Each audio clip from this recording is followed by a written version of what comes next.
Hi beautiful people, welcome to my channel. I'm Kate from Pixie Designs and we are back this week with ABC April 2025, a free collaboration hosted by Margaret from Seven Plaza and Tony from Crafty by Tony. And there are so many people getting involved in this. It's been amazing. There's just some great videos out there, so use the hashtag ABC April 2025 and you'll just see some amazing ideas for junk journaling, making journals, creating journals, embellishing journals. So we are up to the letter G. I fully intended to do F and had it all planned, but for a variety of reasons it just never happened. So I'm doing G and I am going to focus on glassine, have a little chat about glassine and make some things with it, and gussets for me. I'm going to talk about gussets and pockets. Yeah, so those are the two things that I thought I would focus on for this video. So let's talk about glassine a little bit.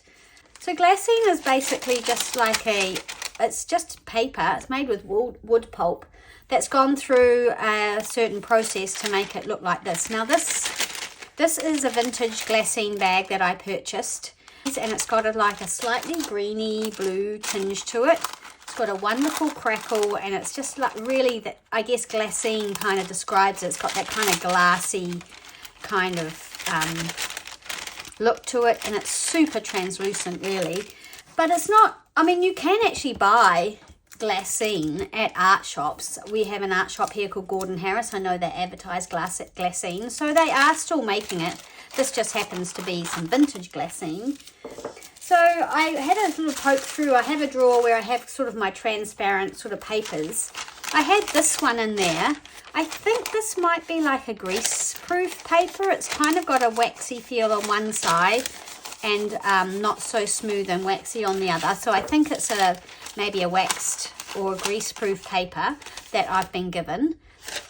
So again, it's not as see-through as the other one, but you could make faux glassine, I guess you'd call it, bags or envelopes with that.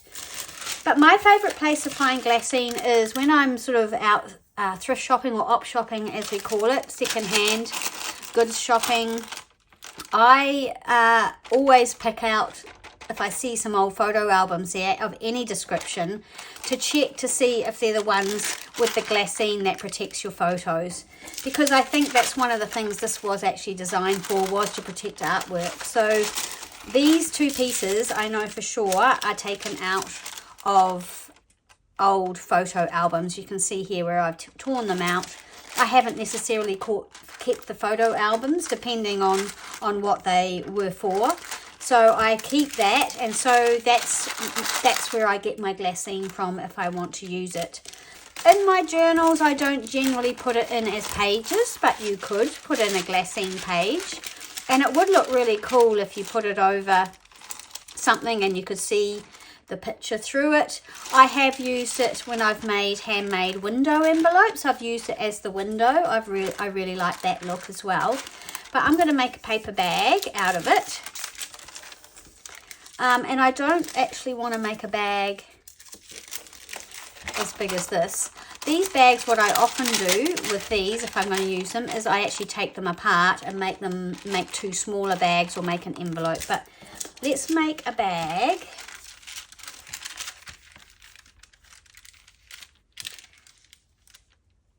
I'm just thinking, how big do I want it to be? These are great for happy mails or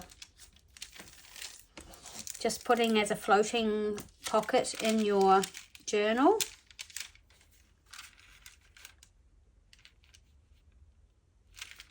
I've made it bigger than I want to.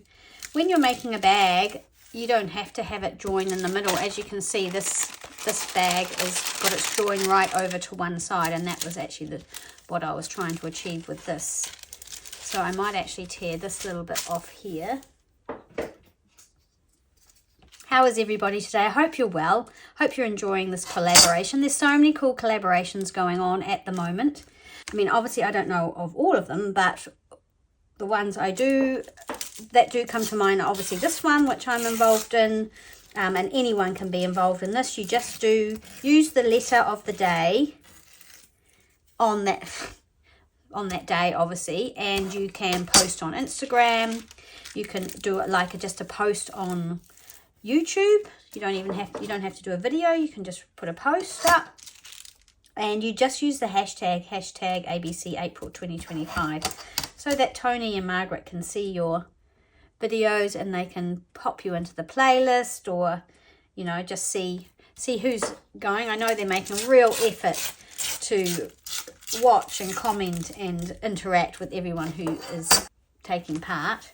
All right, so I'm going to fold the bottom of this up. The other one that I am aware of and involved with, although I don't have a video coming up in this 6 week slot, is the 100 Days of Junk Journaling Ideas by Rach and Bella Crafts. So that's obviously going on for a very long time. I think we're in week 6 and there's a new kit out, so go and check that out. That's hashtag 100 Days JJI. Lots of really, really cool videos going up about that one as well. So I kind of like the serrated edge that is on these old paper bags. There's a couple of ways you can sort of emulate this. Pinking shears is a good one. My pinking shears are quite massive, and let's say I use these, I'm going to end up with quite a significant sort of edge. Can you see that? The other thing that I have tried is these scissors. These are really good if you want to make stamps, faux stamps. They're those hair scissors that just thin out your hair. They don't actually cut it. So let's have a look what that would look like, because it's kind of almost more of a torn edge than a pinked edge. Let's see what these look like. Yeah, so these create more of that kind of edge. It's hard to see, isn't it? I wonder if it would... No, it doesn't show up on there. Anyway, so I don't know if you can see that edge, but it's not as zigzaggy, obviously, as this edge here. And then also, you could just use a tear ruler. Let's have a look what effect that gives. Ooh, excuse me for my banging and crashing.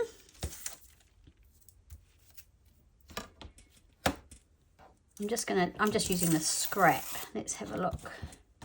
So yeah, that gives just quite a torn edge. And this is the edge we're sort of going for. That's obviously put through some sort of tearing machine. But anyway, it's sort of a jaggedy edge. So what are we going to go for? I don't think I want to use the pinking shears. I might go for these, but what I want to do is I'm going to I just want this piece. So I'm going to cut this piece out and this piece out just with normal scissors. And the other, I was talking about collaborations. The other collaboration is one Tracy Fox and Natalie from 9.arrow are doing called, it's something to do with envelopes, the envelope challenge, and I think that runs for a couple of weeks, and it started maybe yesterday, and that looks really fun, and there's free kits and lots of people involved. So yeah, so lots of stuff going on YouTube at the moment, really fun stuff. So yeah, take a look around. Those are the 3 I know about. So there's my little paper bag part, and I'm gonna I might use these scissors and see what we end up with to give it a little bit of that rough edge along here. These were given to me by my friend Pauline. And this bag, they haven't even mited, they haven't even done the corners, and they've actually only just made a little thing there. So it just goes up, but I might just take a little bit off the side. Whoop, here. Just make it a little bit angled. And that's going to go there like that. And then decide how tall I want this bag. I think I want it about there. And decide if I want this sort of, this lip. So if I was doing that, I'm going to fold it forward. I'm going to fold it this way. So that's folded that way. This is going to be folded down this way.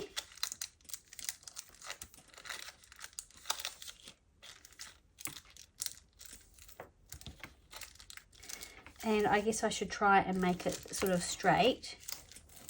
Though actually, you know, when you get these vintage things and you look at them, they're so not straight. So I'm going to cut this way, this away, this bit.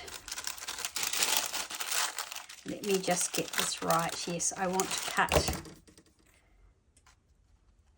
down this crease and down this crease and along this crease here. And this is going to be the front of my bag. And I haven't used those scissors, but anyway. And then that is going to be the back of my bag. I don't want the back that big. I'm actually going to start gluing now. The other thing with the glassine is you can see the glue, same with tracing paper. It doesn't really bother me because, I mean, you can see it on here. That's just the way it is. You just use a clear glue. Some people use double-sided tape, but I'm just going to use art glitter glue. And I'm just going to run a bead of glue along here. And also along this edge here.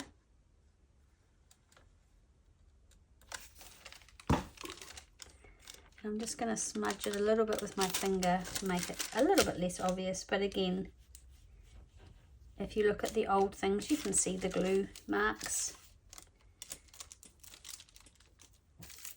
Okay. Oop. And then I'm going to glue this up.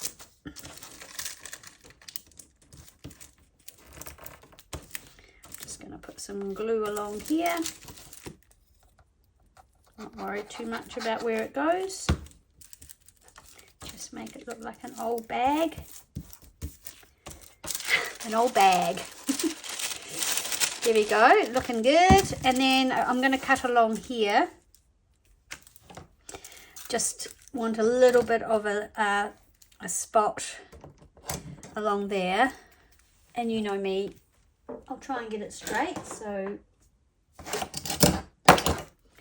I'll just use my mat. How big do I want it? I'm just going to go there. I'm going to draw a pencil line and I'm going to use these hairdressing scissors again. Just to give it that, ooh,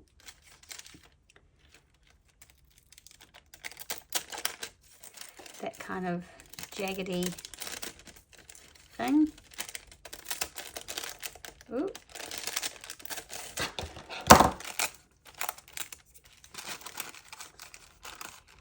And I'm going to cut a little angle on this side. And no, it's not straight. I see that now.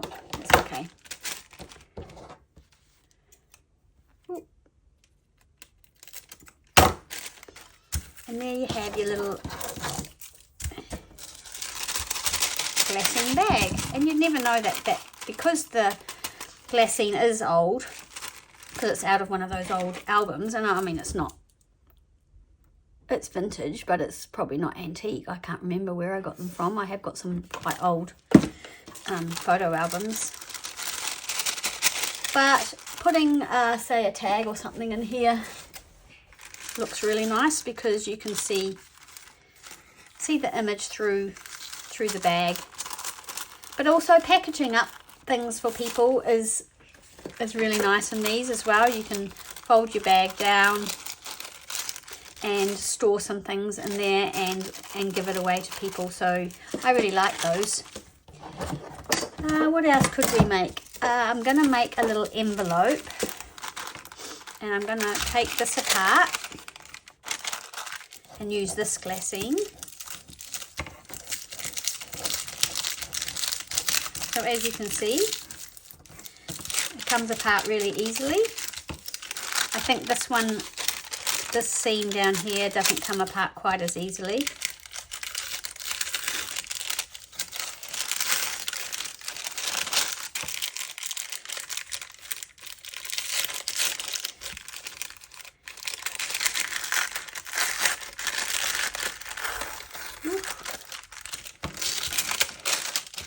So I'm going away at the end of the week. I'm going to go to attend my granddaughter's second birthday, Lucia. I didn't go to her first for, you know, just probably because I couldn't get away, travel and stuff. So yeah, it's a 6-hour drive and I'll be going by myself. David won't be coming, so I just have to be in the right, you know, just in a good frame of mind to do that big drive by myself. And once I get going, I'm fine. I always get a little bit anxious beforehand. Okay, there's a couple of ways we could do an envelope. I have got a whole lot of little glassine envelopes here that I've obviously made in the past and decorated.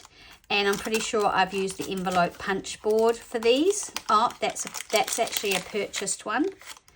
And that's made with the envelope punch board. No, that might be a purchased one. That's definitely made with the envelope punch board, this one. You can see that's some really old glassine that I've used for that. It's really thin. It's actually much thinner than this one, so it might be out of an album. And this is a purchased little envelope that I've decorated. I guess this is probably sort of your newer glassine, and I've got a little sort of lace snippet on that, just stapled on. I think that's cute. So I'm going to go and get my envelope punch board. You don't really need one of these. They can be quite good, but you definitely don't need one. The best way, and mostly how I make my envelopes, is I keep envelopes that I really like. I take them apart and I make a template out of them and use them, but I don't think I've got a tiny template, so I'm going to use this punch board, and I need a piece of paper that's 5 by 5. So I'm going to go and cut this. I'm pretty sure this is probably not completely square. It's not too far off. It just depends on what size you want the envelope to be. Let's just say 2.5 by 3. We go score it at 2 3/8. So where's 2 3/8 on the scoreboard there? You go like that. And when you do the scoring, you've got to try not to rip the glassine. It's always a good thing. Sometimes the punch doesn't go through the glassine either, so. Then you line up this line here with your score line and punch. And I don't think that's actually worked very well, but we can fix that with scissors. And then do that score. Yeah, so that hasn't cut. And score. That one worked. And again, I don't think that one did. Oh yep, that one worked. So we just get our scissors to fix the one that didn't work.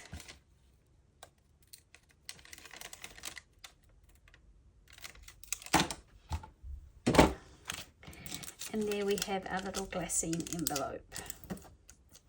But like I said, you could actually achieve this by folding in your corners, and then you don't even need to cut these lines. But these are really cute, and what they often use these for actually is, I've received quite a few stamps, old stamps, in these little glassine bags and envelopes.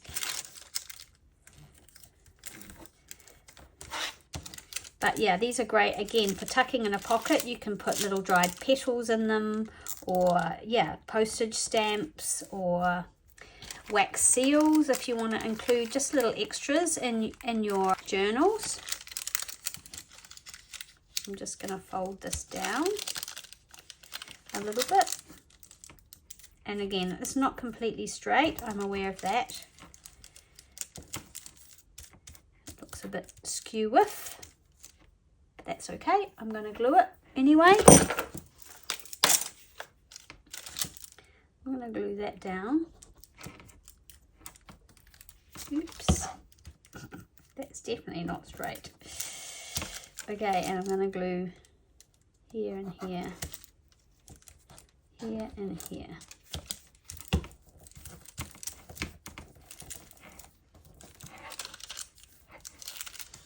And we have a really cute little envelope that we can put little bits and bobs in that we might want to include in our journal that we're making. Little bits of ephemera. Hang on, let me have a look. Maybe you want to include some little tickets. And I don't know, some wax seals or something like that. And then you can pin that into a journal or send it as happy mail or anything. I love these. I think if we're honest, anyone who's a paper crafter is a sucker for the sound of crinkly paper, and I think the Glassine wins that competition for crinkliness. However, I have got something else that I've done, and I want to show you that quickly. And if you're an experienced junk journaler, none of this is going to be new to you, but I really wanted to try the tracing paper. I haven't had a lot of luck getting a really crisp image on the tracing paper. How I do it is I was told that you just buy the cheapest sort of tracing paper, that seems to print the best. This was not an expensive pad, but that's the one I've got. I've got some other random pieces that my sister had picked up from her op shopping and thrift shopping, and she's given me those, and I've had varying results. So this one I have actually glued to some copy paper, so it does mean we will have to probably sacrifice the top of this image somewhat. It doesn't really bother me. You can use double-sided tape or washi, but even if you use washi, that's going to cover the top anyway. So we are going to end up sacrificing that part of the image. But I glue it on there and then I send it through my printer. This one I chose normal paper and fine setting. So again, I feel like it has still bled, but I think that's better than some of the results I've had. And I thought, I'm making an ocean journal at the moment. This is one of Sam Paul's images, and I thought it would make a really beautiful bag for to pop maybe extras in for my journal. I'm just going to go and trim off all the white edges. Okay, so yeah, I'm going to make a bag out of this. I'm just wondering, do I want it to go up this way and make it small? No, I'm going to do it sideways. I don't mind if it's sideways. Some people aren't that keen on that, but anyway, I'm going to fold it to there. Might make it as sort of quite a decent size, this one. Ooh. And yeah, so I was talking about my trip. I am going to see my friend Barb on the way back because she's asked me if I would help her sort out her craft room, and you don't have to ask me twice. I love a good craft room sort out, so yeah, that's going to be fun. And so I'm trying to get organised this week so that I can have my videos go up, so I can just have a nice little sort of break. So that's what I'm sort of working on today and tomorrow. I've got my Sam Paul design team project to go up just after I get back, so I want to have that organised. Yeah, I'm trying to be organised. We'll see how that pans out. All right, so I'm going to do that, and then yeah, I like the colour of this. I love this. I just love the colour of this image. Right, I'm going to fold that up, cut this off. Yeah, so that's next week. And then it's Easter. So we're just home Easter. We don't have any family or anything coming. Be a quiet sort of weekend for us, which is fine. And because the weekend after that, well, not the weekend, but the week after that is the lead up to my youngest, oh, not my youngest, but my second to youngest daughter's wedding. So yes, another wedding. I actually took a dress in to get altered today and forgot that that was Easter, and so they don't think that they're going to be able to get it done in time, which is a shame, but that's my own fault for leaving it too long. I didn't actually think they would be able to do what I wanted to do. It's a beautiful dress, but it's sort of got a neck that comes right up. The bodice of the dress is sort of like a sheared elastic, and I didn't think they would be able to change that. But when I went in, she said, yeah, we can change the neckline. So I'm just getting the neckline changed so it's a bit lower. I've just found that since I've got older and my hair's sort of grey, I've found that it looks better if there's a little bit of skin between me and a big sea of fabric. It's a beautiful dress. I don't know about you guys buying clothes and stuff, but you know, everything you see is on these beautiful young models and you go, oh wow, that dress is amazing, and then they don't really give any thought to the fact that, you know, we don't look like that. I wish sometimes they would put these dresses on older women, normal people.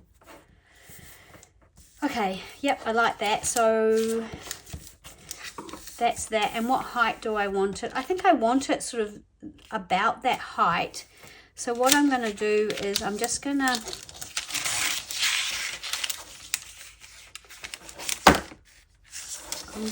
to again get my ruler and pencil. I know it probably won't end up being completely straight, but straight-ish is a good goal. There.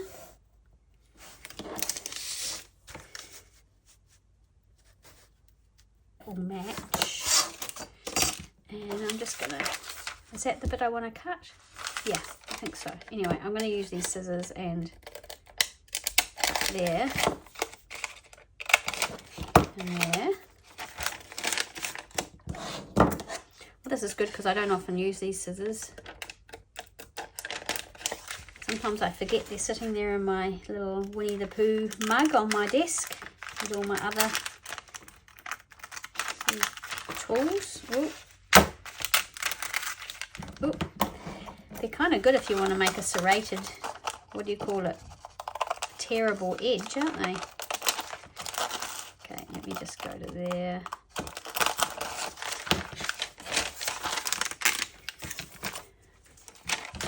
Okie dokie.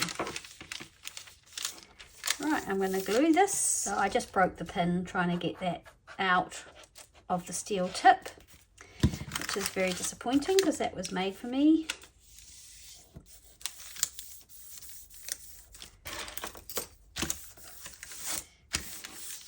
Okay, so let's just glue this bag together.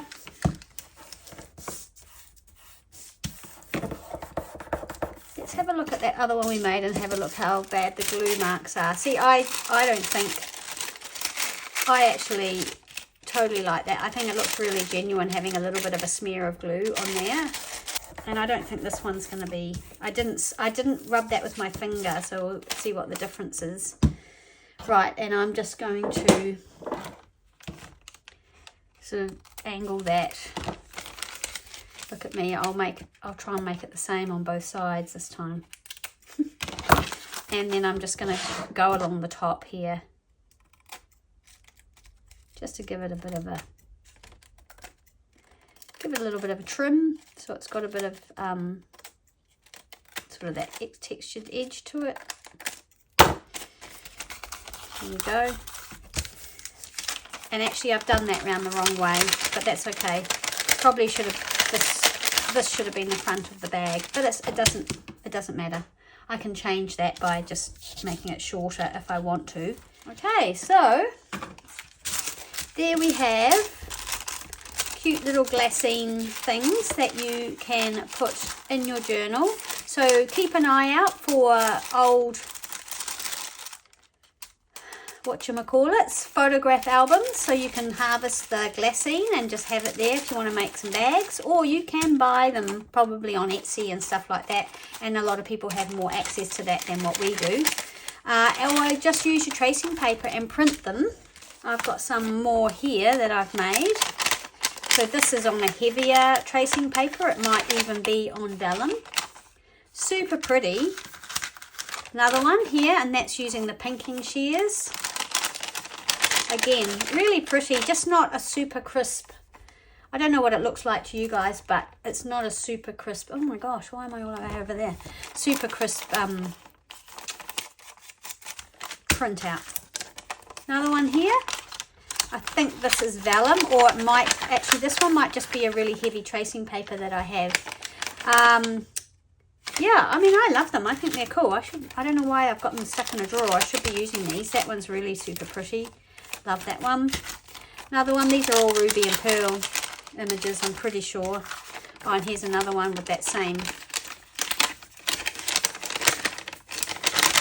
print on it, and I've just used pinking shears straight across the top for most of these. Oh, that one I've left a little lip.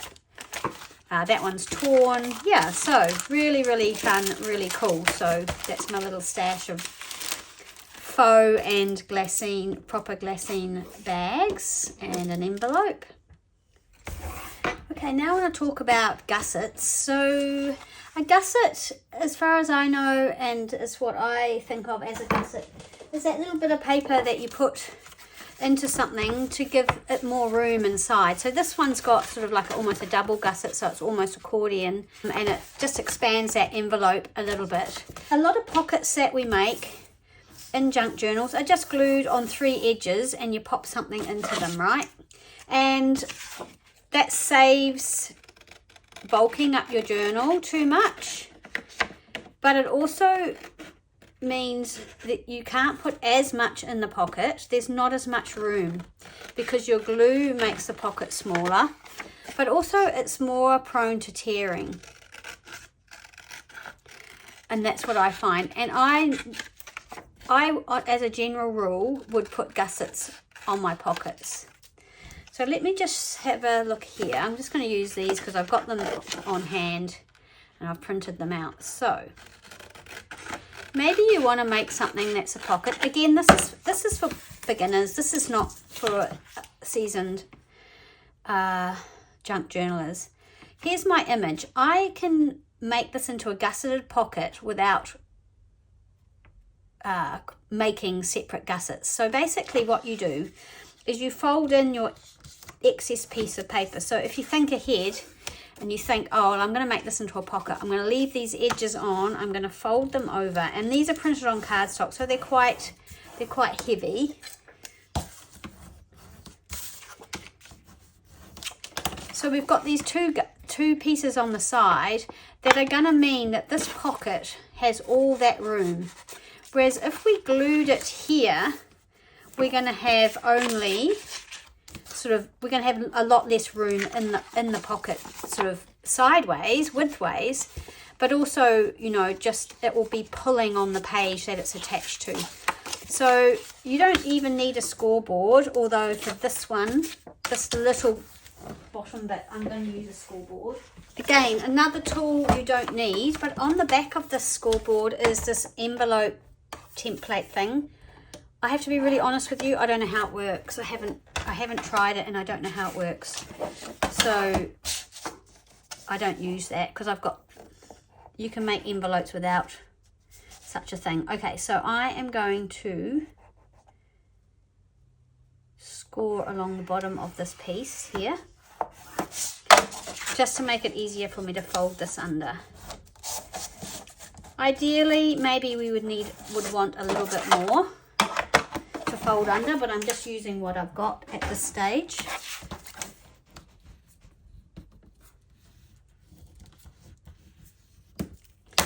Okay, so now we've got this, and this.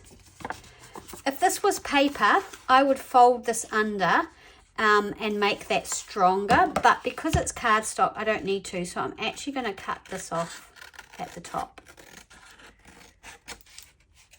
I'm going to cut that at an angle and that at an angle so you don't see it when it's glued down. And I'm going to cut an angle into that corner and out like that, and into that corner and out like that.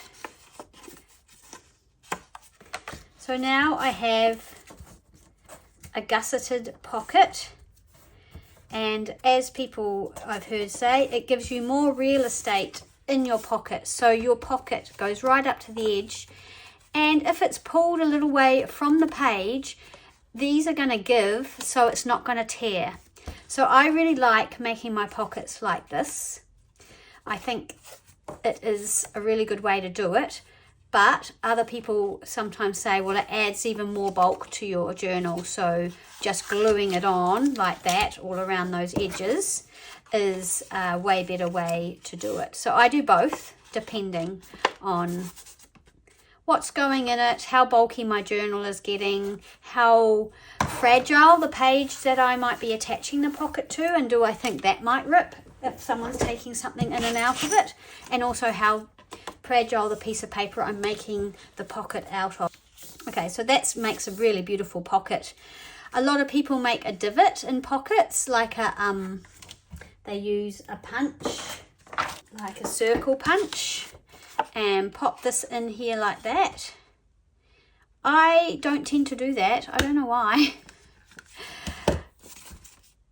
I just don't do it. Usually there's something in the pocket, so it's obvious it's a pocket, and if people can't work out that it's a pocket, well, maybe it'll be a happy surprise when they do find out. But yeah, this is one way to indicate that it's a pocket if you feel like you need to do that.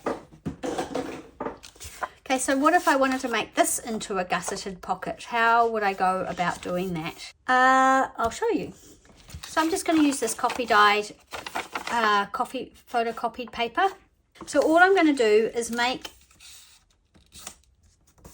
a folded piece like this. And then I'm going to cut it.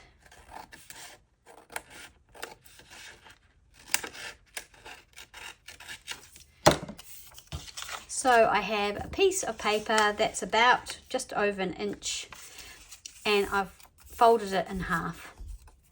And what I'm going to do is I'm going to cut a piece that's the length of this side of the piece that I'm making into a pocket, and I'm going to cut it, and then I'm going to do the same with the second piece. And these are going to get glued to here. Sometimes I will just put them on the sides, and that will just, the reasoning behind that is it gives me more real estate or more room in my pocket widthways, and it does give a little bit more give at the top. So for this one, I'm also going to do a gusset at the bottom, because that's what we're talking about. We're talking about gussets. Probably don't need to be this wide in actual fact, but that's okay.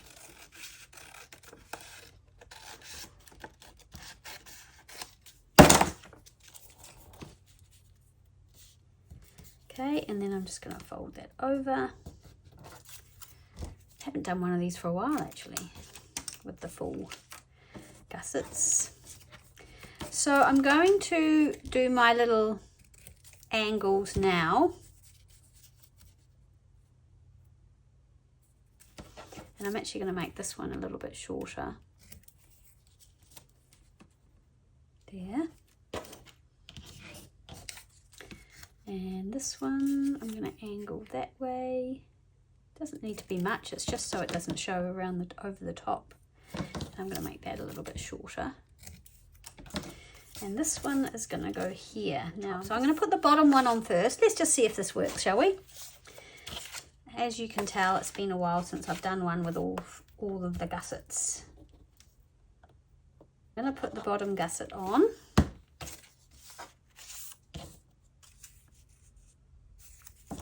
And actually I am going to just do a slight angle on each one of these as well.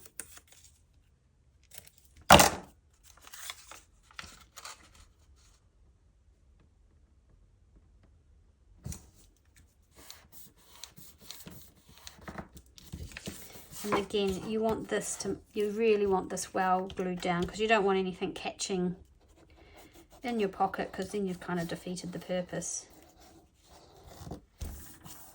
But you could actually put tape over the top if you really wanted to be super diligent. Okay, so that's the first one. Then I've got this one going on there.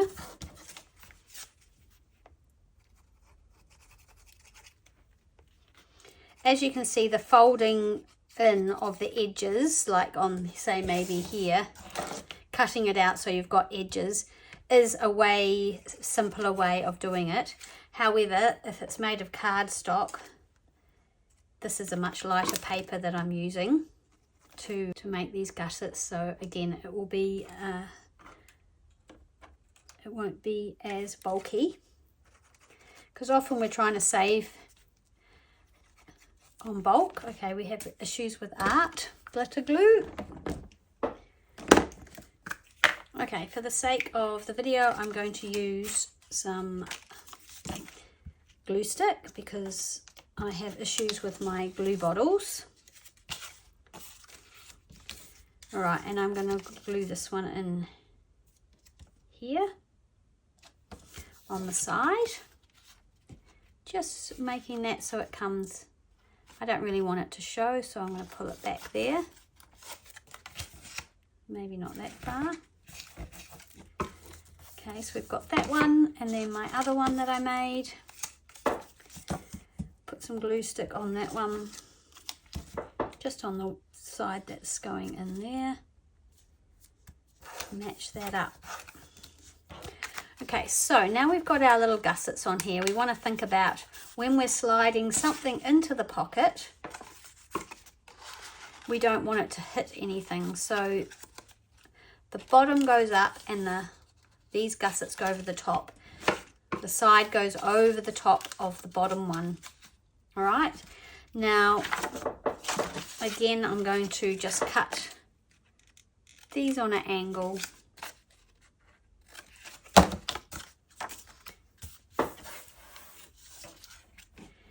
And I'm going to go like that. And then it's all ready to go onto a page. Let's find a page.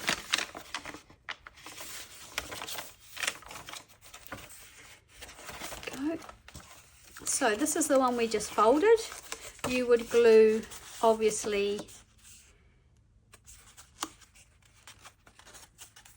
around here and here, and you would simply glue it onto the page like that, and it gives much more room in your pocket. And this one, again, the same thing. I think I got that wrong. I think you put the bottom part over so you don't get anything catching on this join here, so like that. And again, you find a page and you pop it on and you glue it like that, and it gives you lots of room, so your piece can go right to the edge of that pocket. You've got a nice wide pocket. So that's gussets. I hope that was helpful. So that's pockets with a gusset, and glassine bags and envelopes for your journals, so made from actual glassine or made from tracing paper that you may have printed on. And in actual fact, if you don't have a printer but you have tracing paper, you could make a completely nice semi-transparent bag out of some tracing paper. You could tea dye it and it would look really, really awesome. So those are the things that I wanted to talk about today. I hope that if you're new to junk journaling, that has been helpful.